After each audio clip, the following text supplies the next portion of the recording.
ದಕ್ಷಿಣ ಕನ್ನಡ ಜಿಲ್ಲಾಡಳಿತ, ಜಿಲ್ಲಾ ಪಂಚಾಯತ್, ಪರಿಶಿಷ್ಟ ವರ್ಗಗಳ ಕಲ್ಯಾಣ ಇಲಾಖೆ ಮತ್ತು ಕನ್ನಡ ಮತ್ತು ಸಂಸ್ಕೃತಿ ಇಲಾಖೆಯ ಆಶ್ರಯದಲ್ಲಿ ಶ್ರೀ ಮಹರ್ಷಿ ವಾಲ್ಮೀಕಿ ಜಯಂತಿ ಆಚರಣೆ ಕಾರ್ಯಕ್ರಮವು ಜಿಲ್ಲಾ ಪಂಚಾಯತ್ನ ನೇತ್ರಾವತಿ ಸಭಾಂಗಣದಲ್ಲಿ ಜರುಗಿತು. ಕಾರ್ಯಕ್ರಮವನ್ನು ಜಿಲ್ಲಾ ಉಸ್ತುವಾರಿ ಸಚಿವ ಎಸ್. ಅಂಗಾರ ಅವರು ದೀಪ ಬೆಳಗಿಸಿ ಉದ್ಘಾಟಿಸಿದರು.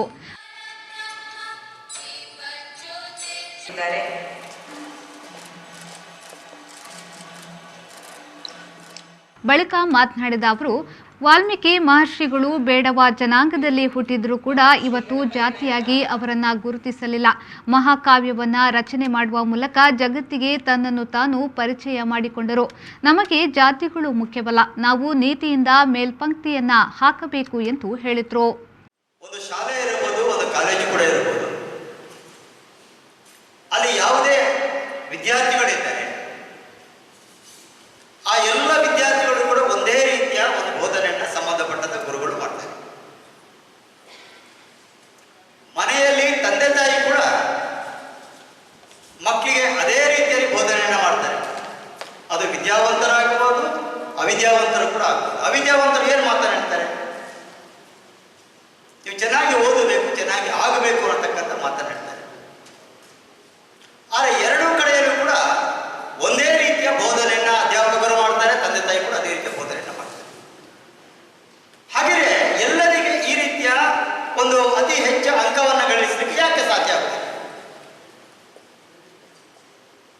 ಇವತ್ತು ನಾವು ಆ ರೀತಿಯಲ್ಲಿ ಯೋಚನೆ ಮಾಡಿದರೆ ನಮ್ಮಲ್ಲಿ ಆ ರೀತಿಯ ಆಸಕ್ತಿ ಬೇಕು, ಆ ರೀತಿಯ ಪ್ರಯತ್ನ ಬೇಕು. ದಕ್ಷಿಣ ಕನ್ನಡ ಜಿಲ್ಲಾಧಿಕಾರಿ ಡಾಕ್ಟರ್ ರಾಜೇಂದ್ರ ಕೆಬಿ ಅವರು ಮಾತನಾಡಿ, ಮಹಾಕವಿ ವಾಲ್ಮೀಕಿ ಅವರ ಜೀವನ ಚರಿತ್ರೆಯನ್ನ ತಿಳಿದುಕೊಂಡರೆ ತನ್ನ ಯೋಚನೆಗಳನ್ನು ಬದಲಾವಣೆ ಮಾಡಿಕೊಂಡು ಶ್ರದ್ಧೆಯಿಂದ ಕೆಲಸ ಮಾಡಿದರೆ ಮಹಾನ್ ಕೆಲಸಗಳನ್ನು ಮಾಡಿ ಇತಿಹಾಸದ ಪುಟಗಳಲ್ಲಿ ಸೇರ್ಪಡೆಯಾಗಬಹುದು ಎನ್ನುವುದಕ್ಕೆ ಮಹರ್ಷಿ ವಾಲ್ಮೀಕಿಯವರೇ ನಿದರ್ಶನ ಎಂದು ಹೇಳಿದರು. ಸಮಾಜದೊಳಗಡೆ ಆಗ್ತಾ ಇರುವಂತಹ ಆಗುಹೋಗುಗಳು, ಮನುಷ್ಯನ ವರ್ತನೆ, ಮುಂದಿನ ದಿವಸಗಳಲ್ಲಿ ಬದುಕು ಹೇಗಿರುತ್ತೆ ಅನ್ನುವಂತಹ ಮುಂಚಿತವಾಗಿ ಅವರ ಒಂದು ಊಹೆ ಮತ್ತು ಕಲ್ಪನೆಗಳನ್ನು ಬರೆದಿರುವಂಥದ್ದು ಏನು ಒಂದು ಪಾಯಿಂಟ್ ಇದೆ. ಅವೆಲ್ಲವೂ ಕೂಡ ಈಗಲೂ ಕೂಡ ಭಾಳಷ್ಟು ರೆಲಿವೆಂಟ್ ಆಗಿರುವಂತಹ ಒಂದು ಪಾಯಿಂಟ್ಗಳು. ಇವನ್ನ ನಾವು ಯಾವುದೇ ಒಂದು ಕಮ್ಯುನಿಟಿಗೆ ನಾವು ರಿಸ್ಟ್ರಿಕ್ಷನ್ ಮಾಡಿ ನೋಡಿಕೊಳ್ಳದೆ ಇವರ ಆದರ್ಶಗಳನ್ನು ಅವರು ಬರೆದುಕೊಟ್ಟಿರುವಂತಹ ಮಹಾನ್ ಏನು ಒಂದು ಆದರ್ಶಗಳನ್ನು ನಾವು ಈಗಲೂ ಕೂಡ ಪ್ರತಿಯೊಬ್ಬರು ಪಾಲನೆ ಮಾಡಬೇಕಾಗಿರುತ್ತೆ.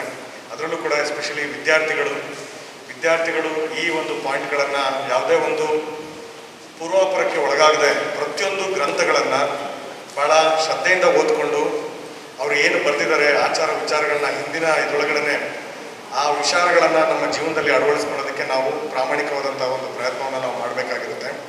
ಹಾಗಾಗಿ ಇವತ್ತು ದಕ್ಷಿಣ ಕನ್ನಡ ಜಿಲ್ಲಾಡಳಿತ, ಜಿಲ್ಲಾ ಪಂಚಾಯತ್, ಪರಿಶಿಷ್ಟ ವರ್ಗಗಳ ಕಲ್ಯಾಣ ಇಲಾಖೆ ಮತ್ತು ಕನ್ನಡ ಮತ್ತು ಸಂಸ್ಕೃತಿ ಇಲಾಖೆಯಿಂದ ಮಹರ್ಷಿ ವಾಲ್ಮೀಕಿ ಜಯಂತಿಯನ್ನು ನಾವೇನು ಮಾಡ್ತಾ ಇದ್ದೀವಿ, ಈ ಪಾಯಿಂಟ್ಗಳಲ್ಲಿ ನಾವೆಲ್ಲರೂ ಕೂಡ ಕೋವಿಡ್ ನಿಯಮಾನುಸಾರ ಬಹಳ ಸಿಂಪಲ್ ಆಗಿ ಸಾಂಕೇತಿಕವಾಗಿ ನಾವು ಮಾಡ್ತಾ ಇದ್ವಿ ಕೂಡ.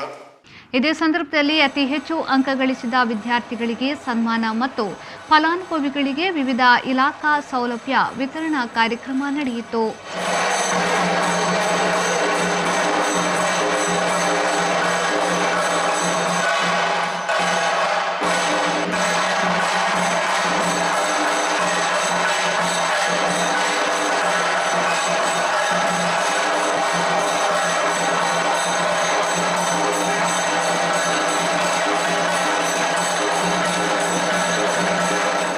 ಈ ಸಂದರ್ಭದಲ್ಲಿ ಮಂಗಳೂರು ಪೊಲೀಸ್ ಆಯುಕ್ತರಾದ ಎನ್. ಶಶಿಕುಮಾರ್, ಯೋಜನಾ ಸಮನ್ವಯ ಅಧಿಕಾರಿ, ಸಮಗ್ರ ಗಿರಿಜನ ಅಭಿವೃದ್ಧಿ ಯೋಜನೆಯ ಡಾಕ್ಟರ್ ಬಿಎಸ್ ಹೇಮಲತಾ, ಜಿಲ್ಲಾ ಪಂಚಾಯತ್ ಉಪಕಾರ್ಯದರ್ಶಿ ಡಾಕ್ಟರ್ ಆನಂದ್ ಕುಮಾರ್ ಮತ್ತಿತರರು ಉಪಸ್ಥಿತರಿದ್ದರು.